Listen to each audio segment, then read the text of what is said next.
ಅಭಿನಂದನಾ ಸಂಸ್ಥೆ ಆಶೀರ್ವಾದ ಮಾಡ್ತಿದ್ದೀನಿ ಅಂತ. ಆದ್ರೆ ಇವತ್ತು ಈಶ್ವರಪ್ಪನವರು ಹೋಗ್ತಿರ್ತಕ್ಕಂಥ ದಾರಿ ಪಕ್ಷವನ್ನು ಉಳಿಸಬೇಕು ಅಂತ ತೀರ್ಮಾನ ಮಾಡಿ ಅನೇಕ ನಮ್ಮ ಹಿರಿಯರು ಯಾವುದೇ ಅಪೇಕ್ಷೆ ಇಲ್ಲದಲ್ಲೇ ಈ ಒಂದು ಸಂಘಟನೆ ಕಟ್ಟಿರ್ತಕ್ಕಂಥ ಈ ಸಂದರ್ಭದಲ್ಲಿ ಶಿಕಾರಿಪುರದಲ್ಲೂ ಕೂಡ ಈಶ್ವರಪ್ಪನವರನ್ನ ಮಾಡ್ತೀವಿ. ನನಗೆ 100ಕ್ಕೆ 100 ವಿಶ್ವಾಸ ಇದೆ. ಶಿಕಾರಿಪುರ ಸೇರಿ ಶಿವಮೊಗ್ಗ ಜಿಲ್ಲೆ ಪ್ರತಿಯೊಂದಲ್ಲೂ ಕೂಡ ಈಶ್ವರಪ್ಪನವರಿಗೆ ನೀವು ಲೀಡ್ ಕೊಡ್ತೀರಿ ಅಂತ ತುಂಬಾ ಹೆಮ್ಮೆಯಿಂದ ನಾನು ಹೇಳಿ ಬಯಸ್ತಾ ಇದ್ದೀನಿ ಬಂಧುಗಳೇ.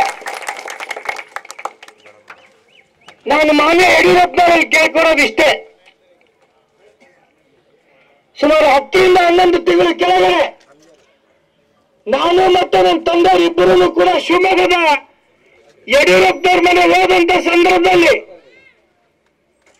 ಗಿಡ್ಡಪ್ಪ ದೇವರ ಎದುರುಗಡೆ ನಾನು ಹೇಳ್ತಾ ಇದ್ದೀನಿ, ನಾನು ಮತ್ತು ನನ್ನ ತಂದೆಯವರು ಹೋದಂತ ಸಂದರ್ಭದಲ್ಲಿ ಹಾವೇರಿಯಿಂದ ನಿನಗೆ ಟಿಕೆಟ್ ಕೊಡಿಸ್ತೀನಿ, ನಿನಗೆ ಗೆಲ್ಸ್ಕೊಡೋ ಜವಾಬ್ದಾರಿನೂ ಕೂಡ ನಂದು ಅಂತ ಮಾನ್ಯ ಯಡಿಯೂರಪ್ಪನವ್ರು ನನಗೆ ಹೇಳಿದ್ರು. ನಾನು ನಿಮ್ಮೆಲ್ಲರ ಮುಖಾಂತರ ಕೇಳ್ಕೊಳಕ್ ಇಷ್ಟಪಡ್ತಾ ಇದ್ದೀನಿ, ನಾನು ಮಾಡಿರೋ ತಪ್ಪೇನು? ವಿಜಯಣ್ಣನು ಕೂಡ ನನಗೆ ಅಣ್ಣ, ರಾಘವೇಂದ್ರ ಅವರು ಕೂಡ ನನಗೆ ಅಣ್ಣ. ಒಬ್ಬ ಅಣ್ಣ ಈಗಾಗಲೇ MP ಆಗಿದ್ದಾರೆ, ಇನ್ನೊಬ್ರು ಈಗ ಶಾಸಕರಾಗಿ ರಾಜ್ಯದ ಅಧ್ಯಕ್ಷರಾಗಿದ್ದಾರೆ. ಈಶ್ವರಪ್ಪನವ್ರ ಮಗ ನಾನು, ನನ್ನ ತಂದೆ ಪಕ್ಷ ಒಂದೇ ಬಾರಿ ಆಯಿತು. ಈಶ್ವರಪ್ಪನವರ ಈ ಬಾರಿ ತಾವು ಚುನಾವಣೆ ಸ್ಪರ್ಧಿಸಬಾರ್ದು ಅಂತ ಹೇಳಿದ್ರು.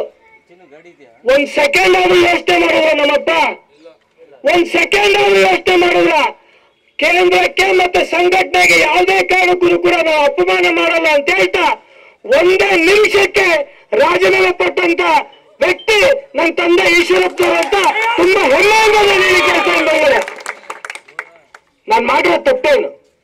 ನಾನು ಹೇಳ್ಬೇಕು, ಯಡಿಯೂರಪ್ಪನವರು, ರಾಘವೇಂದ್ರ ಅವರು, ವಿಜೇಂದ್ರ ಅವರು ಇಂಥ ವಿಚಾರಕ್ಕೆ ನಾವು ಟಿಕೆಟ್ ತಪ್ಪಿಸಿದೀವಿ ಅಂತ ಅವ್ರು ಹೇಳ್ಬೇಕು.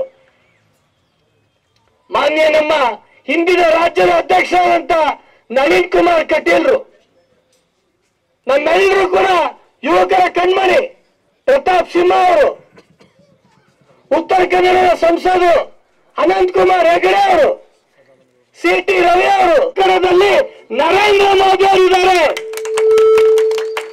ನರೇಂದ್ರ ಮೋದಿ ಅವರು ಮತ್ತೊಮ್ಮೆ ಈ ದೇಶದ ಪ್ರಧಾನಮಂತ್ರಿ ಆಗಬೇಕು ಅಂತ ನಮ್ಮೆಲ್ಲರೂ ಕೂಡ